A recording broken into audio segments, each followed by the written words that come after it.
izina rya Yesu Kristo, wowe udahwema kunkurikira umunsi ku munsi. Ndakwakiriye nawe dukurikiye bwa mbere kuri ino channel ya YouTube. Ubushize twari twaganiriye ku isano y'amaraso iri hagati ya Dawidi na Goliyati.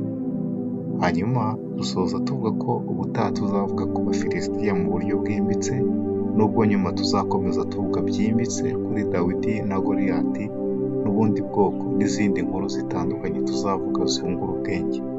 Uyu munsi tugiye kuvuga byimbitse ku Bafilisitiya, turobe bakomoka hehe, turebe ni bantu ki, turebe bari batuye ahagana he ugereranyije n'ubwoko bw'Abisiraheli, turebe kuri uyu munsi babarizwa hehe, hanyuma tuze kureba n'iherezo ryabo.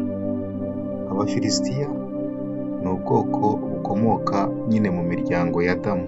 Turabireba dushingiye ku nkomoko y'urubyaro rwa Adamu nk'uko Bibiliya ibigaragaza. Abafilisitiya nk'uko tuzabona urubyaro rwabo duhereye muri Adamu, dusubye mu Itangiriro igice cya 5 ku murongo wa 1 kugeza kwa 32. Adamu yabyaye Seti, Seti abyara Enoshi, Enoshi abyara Kenani, Kenani abyara Mahalaleli, Mahalaleli abyara Yeredi, Yeredi abyara Henoki, Henoki abyara Metusela, Metusela nawe abyara Lameki, Lameki abyara Nowa, Nowa abyara abavandimwe batatu ari bo Shemu, Hamu ndetse na Yafeti. Hanyuma Nowa twabonye ko yabyaye abana batatu ari bo Shemu, ari bo Hamu ndetse na Yafeti. Hanyuma muri Hamu yabyaye nawe abahungu bagera muri 4. Yabyaye Kushi, abyara Misiriyamu, abyara Puti na Kenani. Muri Kushi niho dusanga intwari ikomeye cyane yitwa Nimurodi. No muri Kanani, uyu munyakanani niwe wakomotsweho n'abatuye muri Kanani ariyo tuyeho Isiraheli, aribwo bwo iryo sezerano Imana yari yarahaye urubyaro rwa Aburahamu ko izajya ibahereza gakondo ariyo Kanani. Ibyo tuzabigarukaho ubutaha. Uyu munsi turashaka kwirebera inkomoko y'Abafilisitiya. Misirayimu yabyaye Abakasiluhi. Abakasiluhi nibo bakomotsweho n'Abafilisitiya nk'uko tubona muri Bibiliya. Ubwoko bw'Abafilisitiya inkuru yabyo tubona mu gitabo cy'Itangiriro ibice byaho 10 umurongo waho wa 6 kugeza ku wa 14, ariko ushaka guhita ubigeraho neza wasoma ku murongo wa 14.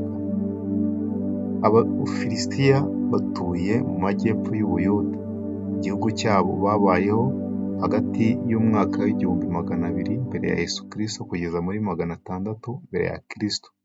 Bari abaturage bo ku nkombe ya Mediterane mu majyepfo y'Ubuyuda. Bari batuye mu gace kitwa Filisitiya. Filisitiya ikaba yari igizwe n'imijyi cyangwa imidugudu 5 nk'uko birivuga cyangwa ibigaragaza. Ikaba ari Gaza, Ashikeloni, Ashidodi, Gati na Ekuroni. Bakaba barasengaga imana yitwa Dagoni. Ijambo Filisitiya riva ngo guhinguka, kwinjira cyangwa gutera igihugu. Tugendeye kuri ibyo ngibyo bigaragara ko ari abantu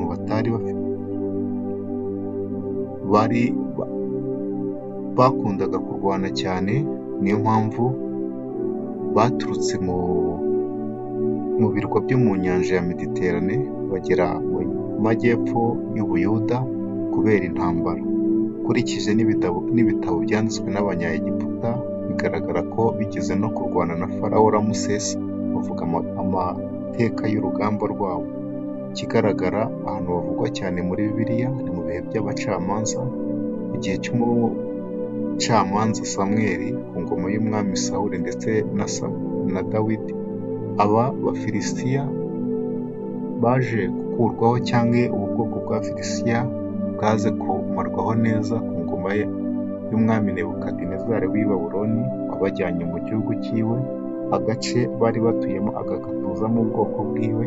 Ubu ngubu ahari Abafilisitiya ntago bakihabarizwa. Kuri uyu munsi wa none igihugu cya Filisitiya cyangwa aka gace kari gatuyemo Abafilisitiya kabarizwa mu mujyi wa Gaza. Ahangaha muri Gaza ubu ngubu ni mu gihugu cya Palestina.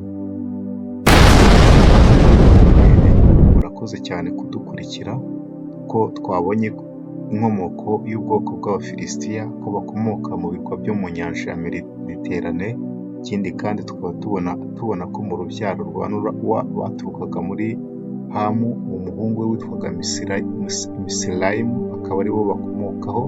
Ikindi kandi tukaba twabonye ko Abafilisitiya bari abanyentambara bakunda kurwana cyane, bari abahanga mu gucura ibyuma. Umujyi wabo twabonye ko cyangwa igihugu cyabo cyari kigizwe n'imijyi 5 ariyo Gaza, Ashikeloni, Ashidodi, Gati na Ekuroni, hamwe bakaba baranasengaga imana yitwa Dagoni.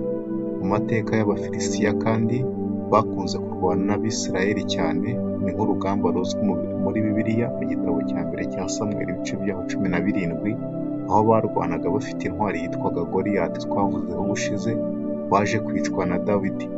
Murakoze cyane, muzakurikira ibiganiro byacu by'ubutaha, kandi iteka ryose tuba dutegereje inyunganizi zanyu ndetse n'ibitekerezo byanyu kuko ari ingirakamaro. Imana ibahereze umugisha.